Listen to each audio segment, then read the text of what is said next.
We are crazy for apps, but when you're looking for your video apps, it really helps to just make a separate pane and put all of them together. This will help you find the app you need for the job you need to do.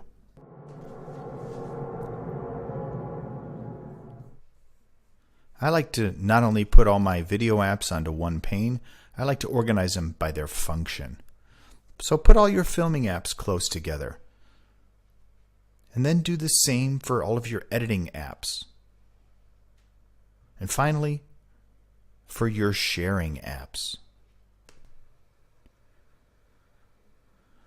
Once you have all of your apps organized by their function, you're ready to begin.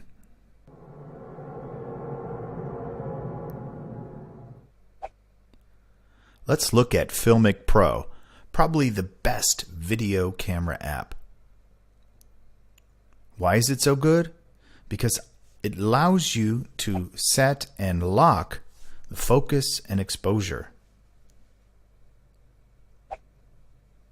In addition, there are advanced settings and controls for frame rates, for resolution, for turning on grids, for audio meters.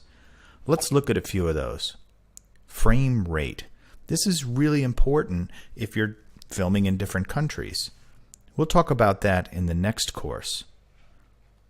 Turning on the audio meter and the grids guide. These are setting controls that are usually only found on more professional cameras. If you have a Nokia phone, the Nokia Camera app allows you to have some similar controls. You can go into manual focus mode with the Nokia video camera. You can turn on the framing guides, which are really helpful for good composition. And you can control the frame rate and the resolution. So do that if you've got a Windows phone.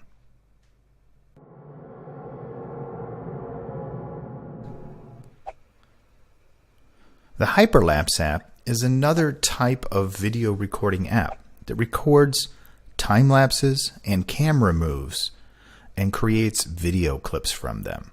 These are really handy. Here I am just recording, 13, 14 seconds of video that will be speeded up by the Hyperlapse app. How fast? Well, I get to control 6 times faster. That might be too fast. 4 times. That looks a little better.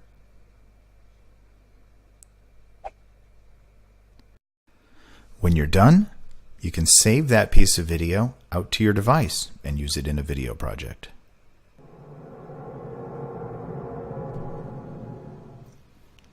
The Emulsio app is a one-trick pony. It allows you to bring in a video clip and try to remove the shake. And it gives you a little slider there on the right that you can control, and you can see before and after. Does it a little less shaky, that hyperlapse camera move that we just recorded? Yeah, I think so. You can even go in and really dial in how much shake and stabilization you want to have. And then when you're done, you export it. It goes back to your device as a piece of video that you can use in your next project.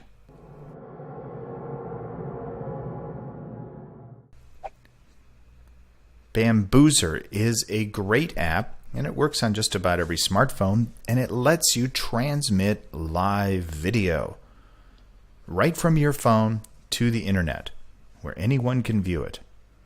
Here I'm transmitting live from Berlin.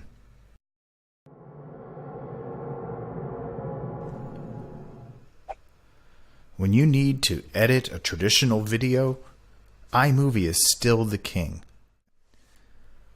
It's surprisingly simple to add your video clips on a timeline and edit them together into a fast and nice looking video.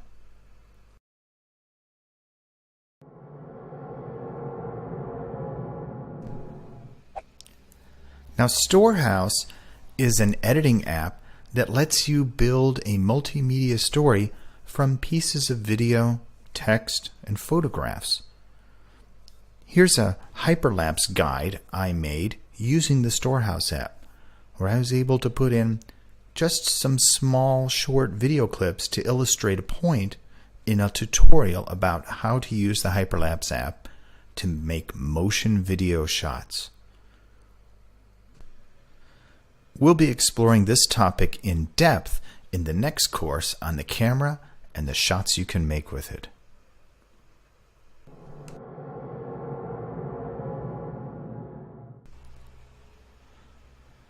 Finally, we need to be able to get our video out of our device. Most common place to organize video clips is in the camera roll or the recently added photos or the gallery, whatever it's called on your device. That's where we're going to find those two pieces of video we made in this tutorial.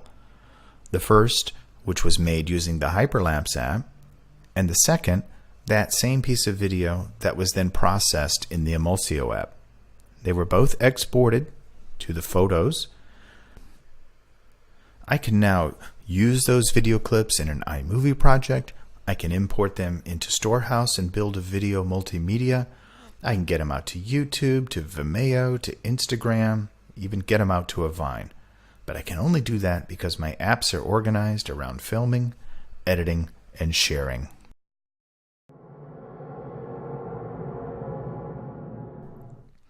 If you're on an Android device, you can edit video clips using an app called AndroVid Pro Video Editor. Now, it's no iMovie, but it will let you at least trim the beginning and the end to get just the good parts from your footage into your video story. By at least cleaning up your video clips, you have some of the pieces that you can use with some of these other apps to build a video story. I'm your host, Rob Montgomery, and this has been a Mojo Minute. Dig in and find your mojo.